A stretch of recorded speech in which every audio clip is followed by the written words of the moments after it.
Welcome back to our channel. In today's video, we'll show you how to view contact history in Gmail on your PC. Let's get started.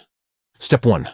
First, open Gmail on your PC by launching your preferred web browser and typing in gmail.com in the address bar. Step 2.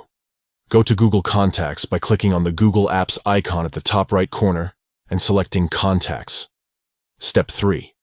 Select the contact for which you want to view the history. Simply click on the contact's name to access their details. Step 4. At the bottom right of the contact's details, you'll find the contact's history displayed under the section labeled History.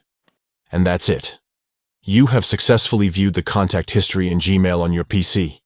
This allows you to track the additions and edits made to the contact over time.